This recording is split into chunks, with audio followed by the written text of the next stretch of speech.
Hello students, Vande Mataram.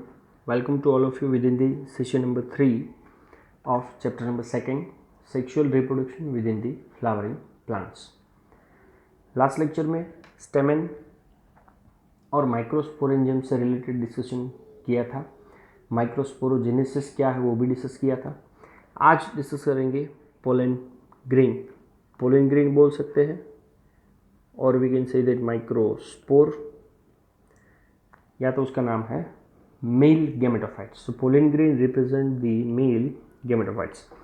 अब आप एक काम करो, कोई भी फ्लावर ले लो जैसे कि हिबिस्कस, और उसके एंथर को अगर आप ओपन करोगे तो आपकी फिंगर्स के ऊपर there are the deposition of yellowish powdery pollen grain is seen. अब ये पोलन ग्रेन्स को आप एक काम करो कि ग्लास की स्लाइड ले लो और वो स्लाइड के ऊपर ये पोलन ग्रेन को अगर आप स्प्रिंकल करोगे, स्प्रेड करोगे, तो ग्लास की स्लाइड के ऊपर वाटर का ड्रॉप्स रखने के बाद अगर पोलन ग्रेन को उसके अंदर डाल के आप उसको माइक्रोस्कोप में अगर ऑब्जर्व करते हो, then we will really show variety in the variation, like उनकी साइज, शेप, कलर्स, उनकी डिज़ाइन. तो आपको 3 डायग्राम्स दिख रहे हैं. तीनों डायग्राम्स देखो, एक दूसरे से शेप अलग है, साइज अलग है, वैरायटी अलग है, डिज़ाइन अलग है. So this is the diagram of scanning electron micrograph of a few pollen grain. तो अब पहले बात कर लेते हैं पोलन ग्रेन की शेप की. तो जनरली पोलन ग्रेन का शेप कैसा होता है? स्पेरिकल, पर कभी कभार oblong, round, Oval, rod shape का हो सकता है. अब स्पेशली उनकी सरफेस की अगर बात करो तो या तो सरफेस होता है स्मूथ और सरफेस हो सकता है स्पाइनी, मतलब थोड़ा सा रिंकल सरफेस होगा. अब कोई भी पोलन ग्रेन की बात करो तो पोलन ग्रेन एक ही सेल से बना होगा, यूनिसेल्युलर है, और हर एक पोलन ग्रेन के अंदर न्यूक्लियस एक ही होगा, is considered as a uninucleate. Very minute in a size, like a particle of dust. एक डस्ट पार्टिकल के जैसा ही वो होगा. और अगर साइज देखो तो ज़्यादातर कितनी होती है? Range from 25 to 50 micrometre in their diameter. ये तो उसके मेज़रमेंट की बात की. अब आगे चलते हैं उसके स्ट्रक्चर से रिलेटेड. कोई भी पोलन ग्रेन का अगर स्ट्रक्चर ले लो, 2 लेयर का वॉल उसके पास होगा. Outer layer is the hard layer, जो लेयर का नाम है एक्सिन. किससे बनेगा? Is made up bye sporopollenin. Listen, ये स्पोरोपोलेनिन एक टाइप का ऑर्गेनिक मटेरियल है जिसको नाम दिया जाता है is the most resistance. Resistance मतलब कैपेबल और सर्वाइवल कैपेसिटी. तो ये स्पोरोपोलेनिन नाम के मटेरियल के पास बहुत ही ज़्यादा कैपेसिटी होती है. उससे पहले आपको एक स्ट्रक्चर दिख रहा है जिसमें आप पहला लेयर देख लो, एक्सिन. बाहर का जो ब्लू कलर का पेन आपको दिख रहा है वो है एक्सिन. अब कौन कौन से सब्सटेंस के अगेंस्ट में ये ऑर्गेनिक मटेरियल स्पोरोपोलेनिन अपने आप को प्रोटेक्ट करके रखता है? It can withstand again the high temperature, strong acid, strong alkali. ना ही कोई एंजाइम, अभी तक ना कोई एंजाइम टेम्परेचर, एसिड, अल्कली ये स्पोरोपोलेनिन को डिग्रेड कर सकता है. सो इसलिए मैंने बोला था कि भाई it is the most resistance substance. Okay, अब ये पोलन ग्रेन का जो एक्सिन नाम का लेयर था उसके पास एक प्रोमिनेंट एपर्चर होगा. प्रोमिनेंट एपर्चर मतलब एक छोटा सा पोर होगा या तो होल होगा. जो पोर या तो होल का नाम है जर्म पोर, जहाँ पे स्पोरोपोलेनिन नाम का मटेरियल प्रेजेंट नहीं होता. अगेन हम लोग डायग्राम देख लेते हैं. देखो, तो ये जो मैं पार्ट दिखा रहा हूँ, गैप दिखा रहा हूँ, वो गैप आप ध्यान से देखो तो वहाँ पे स्पोरोपोलेनिन नहीं है, जिसको मैंने क्या नाम दिया है, is known as a germ pour.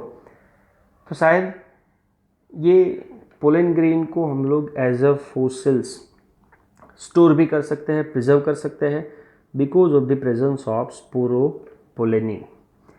Okay, अब एक्सिन का अरेंजमेंट अलग अलग पोलन ग्रेन के अंदर अलग अलग होगा, विच exhibit a fascinating, attractive array arrangement, pattern and design. तो ये एक्सिन का अरेंजमेंट एकदम अलग अलग स्पेसेस के अंदर अलग अलग होगा, that's why it gives fascinating और अट्रैक्टिव अपीयरेंसेस। तो ये आउटर लेयर की बात हुई। अब चलते हैं इनर लेयर की बात। Inner wall of pollen grain, जिसका नाम है इंटिन, कैसा होगा, एकदम थिन और कंटिन्यूस लेयर है। लिसन, यहाँ पे कहीं पे भी जर्म पोर की अवेलेबिलिटी नहीं होगी, और ये कंटिन्यूस लेयर जो है, थीन है, किससे बना होगा, made up by cellulose as well as pectin. Now उसके अंदर का स्ट्रक्चर्स क्या है? सो पोलन ग्रेन का अब अंदर का पार्ट साइटोप्लाज्म के नाम से जानेंगे। सो कोई भी पोलन ग्रेन के साइटोप्लाज्म को किससे सराउंड किया जाता है, by the help of plasma membrane. Again diagram के अंदर वो देख लेते हैं। ओके, ये रेड कलर का है वो अंदर का लेयर इंटिन, जो कंटिन्यूस आपको दिख रहा है। उसके अंदर ब्लैक लाइनिंग है, सेल मेम्ब्रेन या तो प्लाज्मा मेम्ब्रेन। उसके अंदर का ये साइटोप्लाज्म, और ये है उसका न्यूक्लियस। ओके, अब बात रह गई जर्म पोर के फंक्शंस की। तो ये जर्म पोर का फंक्शंस क्या है, वो मैं आप लोगों को अभी नेक्स्ट स्लाइड के अंदर एक्सप्लेन करता हूँ।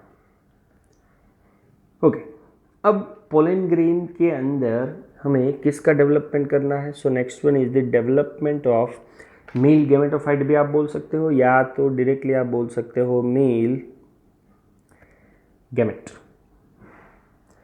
ओके, अब ये मेल गैमेटोफाइट का डेवलपमेंट कब हो जाता है? When pollen is still with in the anther, मतलब अभी तक एंथर का डेहिसेंस ब्रेकिंग नहीं हुआ है और पोलन ग्रेन रिलीज ना हो, उससे पहले ही ये मेल गैमेट का डेवलपमेंट होना स्टार्ट हो जाता है। कैसे होता है? अंदर का जो न्यूक्लियस है increase in the size and then mitotically, मतलब जेनेटिक मटेरियल दोनों के अंदर कैसा रहेगा, equal, divide to produce the two dissimilar cell. Dissimilar मतलब किसके बेसिस पे? On the basis of its size. पर ये कब होता है? जब पोलन एंथर के अंदर ही है तब। So at the time when pollen is mature, two dissimilar cell size के हिसाब से, जिसमें पहले सेल का नाम होगा वेजिटेटिव सेल, कैरेक्टर है वो साइज में बड़ा होगा। क्यों? क्योंकि उसके अंदर एबेंडेड फूड रिजर्व मटेरियल भरा होगा, और उसका जो न्यूक्लियस है एकदम लार्ज होगा और इरेगुलर शेप वाला होगा। एंड सेल नंबर 2 का नाम है जनरेटिव सेल। कैरेक्टरिस्टिक्स क्या है? Smaller in size. Vegetative cell के साइटोप्लाज्म में वो फ्लोट करता रहता है। शेप कैसा होगा? Spindle shape. Listen, spindle shape मतलब जनरली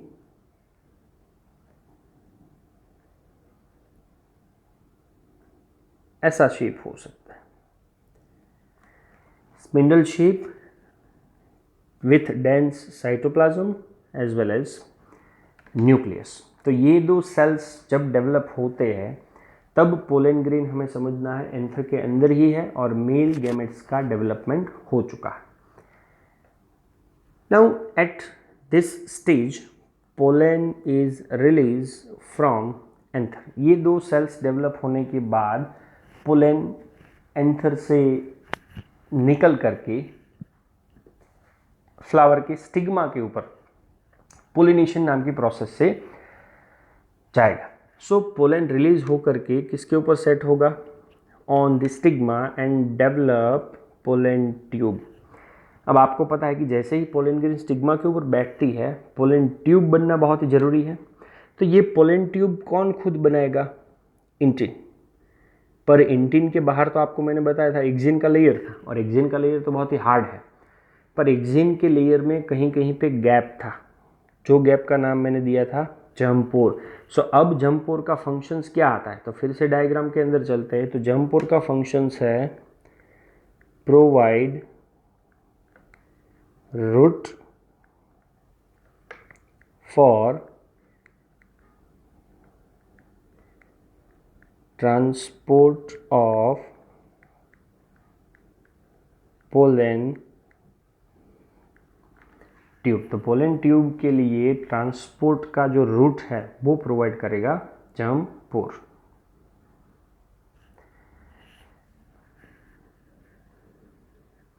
ओके, ये पूरा का पूरा मेल गेमेटोफाइट का डेवलपमेंट आपको डायग्राम के अंदर जस्ट इंफॉर्मेशन के लिए दिया हुआ है। एक्जिन, इंटिन, न्यूक्लियस, उसका साइटोप्लाज्म, जिसमें दो सेल्स बनेंगे। एक सेल्स था जनरेटिव सेल्स और दूसरा सेल ट्यूब सेल, और ट्यूब सेल को एक और नाम क्या दे सकते हैं? आपको मैंने पहले ही बताया, वेजिटेटिव सेल। अब आपको मैंने बताया जर्म पोर से क्या निकलेगा? ये निकल रहा है पोलन ट्यूब। तो नीचे होगा वेजिटेटिव सेल और उसके ऊपर होगा जेनरेटिव सेल्स। ओके, ये सिंपली मैं एक्सप्लेनेशन आपको डायग्रामेटिकली कर लेता हूँ। ये खाली एक पोलन ग्रेन आपको दिख रहा। ओके, पोलन ग्रेन के अंदर वो डायग्राम नंबर 1 था, ये डायग्राम नंबर 2। आप न्यूक्लियस देख सकते हो, साइज न्यूक्लियस की बड़ी हो गई। असिमेट्रिक स्पिंडल के थ्रू न्यूक्लियस का डिवीज़न 2 पार्ट में हो रहा है, और 2 पार्ट में बड़ा सेल्स जो था वो वेजिटेटिव सेल और दूसरा स्मॉलर सेल जो है generative sales.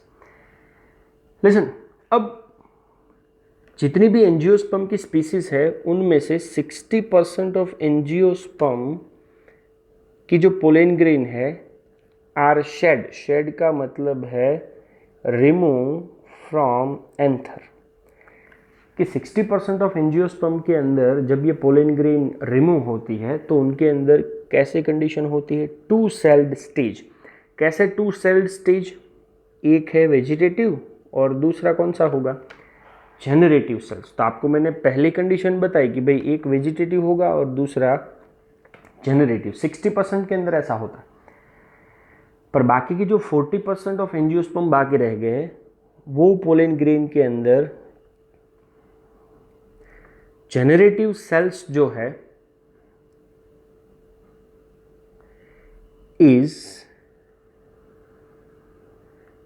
Divide mitotically to gives rise to the 2 male gametes before the pollen grain are shed। तो कंडीशन कितनी हो जाएगी? तो उसके अंदर कंडीशन हो जाएगी 3 सेल्ड कंडीशन। कौन कौन से 3 सेल्ड कंडीशन? तो एक हो जाएगा वेजिटेटिव सेल, और जेनरेटिव सेल में से क्या बना दिया हमने? 2 मेल गैमेट्स। तो जब पोलन ग्रेन रिलीज होती है तो 40% के अंदर 3 सेल्ड कंडीशन होगी और 60% के अंदर 2 सेल्ड कंडीशन आप लोगों को दिखेगी। सो आप अगेन ये डायग्राम अगर देखोगे तो ये डायग्राम के अंदर आपको 3 सेल्ड कंडीशन दिख रही है। ये देखो यहाँ पे आपको 3 सेल दिख रहे हैं, एक है वेजिटेटिव और बाकी के 2 मेल सेल्स या तो मेल गैमेट्स। लिसन, अब ये वेजिटेटिव या तो ट्यूब सेल्स का क्या हो जाता है? वो कंटिन्यूसली डीजेनरेट होता रहता है, क्योंकि उसके अंदर तो फूड मटेरियल था, और फूड मटेरियल जैसे जैसे कंज्यूम होता जाएगा वैसे वैसे वो सेल्स डीजेनरेट हो जाएंगे। सो फाइनली हमारा एम था कि मेल गैमेट्स का फॉर्मेशन करना, और वो हम लोगों ने फॉर्म कर दिए।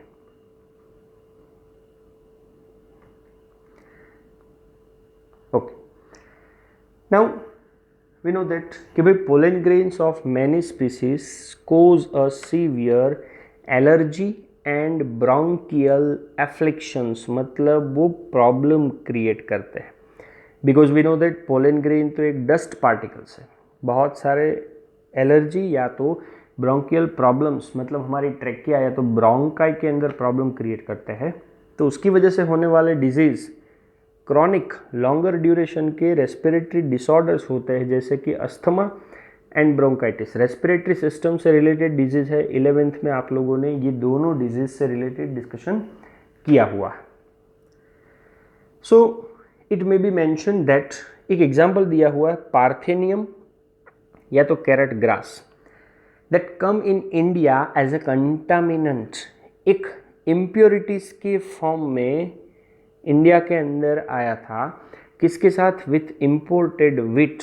हमने वीट बाहर की कंट्री से जो इम्पोर्ट किए थे, वो वीट के साथ ये इम्प्योरिटीज आई थी। Has become a ubiquitous, means present in everywhere and cause a pollen allergy. क्योंकि एरिया के अंदर अगर ये पोलन ग्रेन है तो किसी के भी रेस्पिरेटरी सिस्टम में वो जाकर के बहुत सारा प्रॉब्लम क्रिएट करेगा।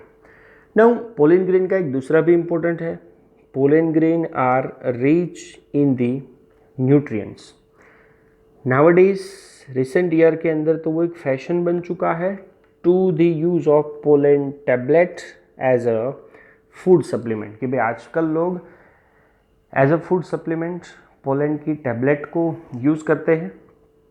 दूसरी बात, वेस्टर्न कंट्रीज़ के अंदर large number of pollen product दो फॉर्म में, एक तो टैबलेट के फॉर्म में और लिक्विड सिरप के फॉर्म में रेडीली मार्केट के अंदर अवेलेबल होते हैं। और ये टैबलेट या तो सिरप को कंज्यूम किया जाता है एज अ न्यूट्रिशन, और क्या क्लेम किया जाता है कि भाई अगर आप पोलन को कंज्यूम करते हो then are use to increase the performance of athletes, means sports person,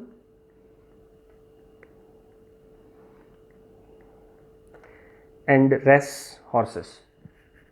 race के अंदर दौड़ने वाले जो भी हॉर्स है या तो स्पोर्ट्स पर्सन, एथलीट्स है, उनका परफॉर्मेंस इंक्रीज किया जाता है ये पोलन ग्रेन की टैबलेट या तो सिरप को यूज़ करके। जैसे आपको डायग्राम के अंदर ये दिख रहा है कि भाई ये टैबलेट है पोलन ग्रेन की और ये है पोलन ग्रेन का सिरप या तो लिक्विड।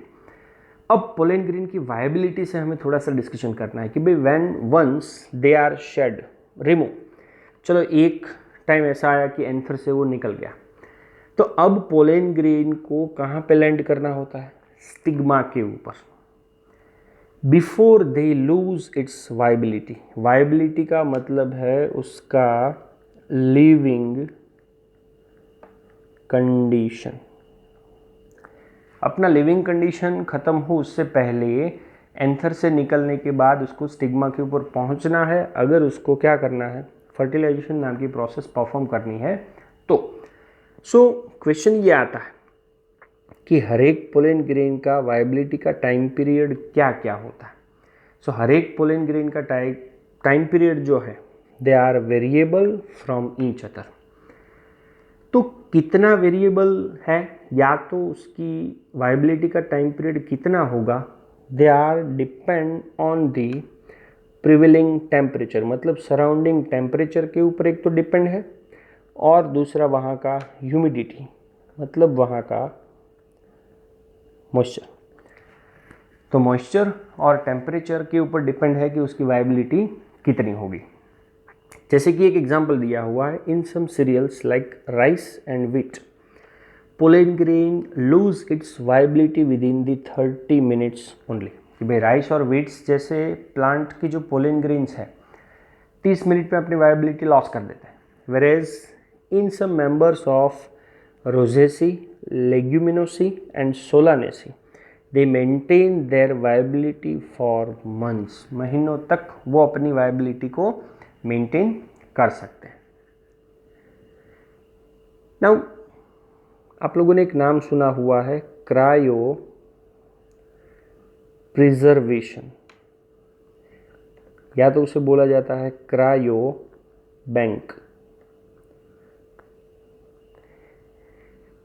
सीमेन या तो उसके अंदर के sperm of many animals including human for artificial insemination. Chapter number 9 के अंदर आपको मैंने बताया था कि मेल बॉडी से निकाला हुआ सीमेन आर्टिफिशियली अगर फीमेल रिप्रोडक्टिव ट्रैक्ट के अंदर हमें डालना हो देन हम कौन सी मेथड यूज़ करेंगे, आर्टिफिशियल इंसेमिनेशन। पर इमीडिएटली डालना हो तो ठीक है, पर जब हमें वो स्पर्म या तो सीमेन को स्टोर करना हो तो हम लोग क्या करते थे, आपको मैंने पहले ही बताया हुआ है, -196 degree Celsius temperature with liquid nitrogen. तो same to same pollen grain को भी हम लोग स्टोर कर सकते हैं of a large number of species for years in liquid nitrogen with -196 degree Celsius temperature. तो ये स्टोर की हुई जो भी पोलन ग्रेन्स है वो प्लेस को पोलन बैंक बोलेंगे, similar to that of pollen seed bank. जो पोलन ग्रेन को क्रॉप ब्रीडिंग प्रोग्राम के अंदर हम लोग क्रॉप की वैरायटी को डेवलप करने के लिए यूज़ में ले सकते हैं। सो फाइनली यहाँ पे हम लोगों ने किसका फॉर्मेशन कर लिया, मेल गैमेट्स का। ऐसे ही हमें नेक्स्ट लेक्चर में डिस्कस करना है कि भाई फीमेल गैमेट्स का फॉर्मेशन हम लोग कैसे कर सकते हैं। Thank you very much. जय हिंद।